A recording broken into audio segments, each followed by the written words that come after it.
समोर येते। सांगोल्यात भूगोलच्या पेपरवर चोरट्यांचा नकाशा। शिक्षण क्षेत्राला हादरा। स्ट्रॉंग रूमचे कुलूप तोडून बोर्डाच्या प्रश्नपत्रिकेवर डल्ला। काय आहे नेमकं प्रकरण, पहा सविस्तर।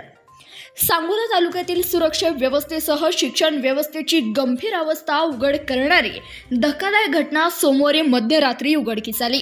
अपुरी सुरक्षा व्यवस्था, बंद अवस्थेतील सीसीटीव्ही कॅमेरे याचा फायदा घेत अज्ञात चोरट्यांनी सांगोला विद्यामंदिर प्रशालयातील बोर्ड कस्टडीच्या स्ट्रॉंग रूमचे कुलूप तोडून 18 मार्च रोजी होणाऱ्या बोर्डाच्या भूगोलच्या 50 प्रश्नपत्रिकेवरच डल्ला मारल्याची घटना घडली आहे। या प्रकरणामुळे सांगोल्यात सुरक्षा व्यवस्थेसह शिक्षण व्यवस्थेवर मोठे प्रश्नचिन्ह निर्माण झाले आहेत।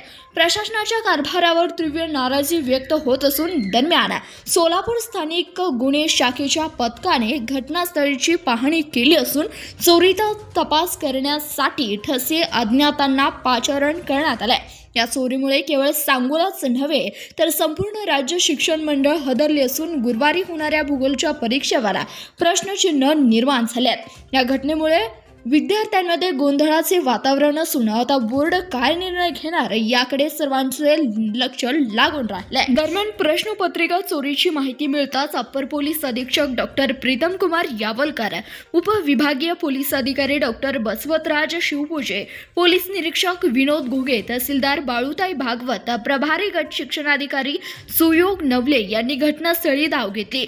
प्रश्नपत्रिका चोरीसारखी गंभीर घटना घडल्यानं पोलीस अधिकारी, कर्मचारी तसेच शिक्षण विभागाचे अधिकारी तणावाखाली असल्याचं स्पष्ट दिसून येत आहे। डॉक्टर प्रीतम कुमार यावलकर, उपविभागीय पोलीस अधिकारी डॉक्टर शिवपूजे यांनी घटनास्थळी उपस्थित असलेल्या पोलीस व होमगार्डची तसेच संबंधित कर्मचाऱ्याची चौकशी करून झाडाझडती घेतली।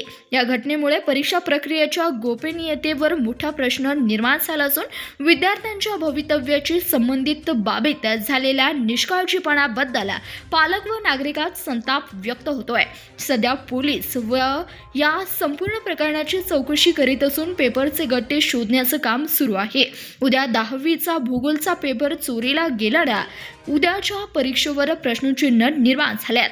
मात्र या प्रकारात जबाबदार असण्यावरच तातडीने कारवाई करण्याची मागणीही होऊ लागली आहे। धन्यवाद। पाहत रहा CBS न्यूज मराठी।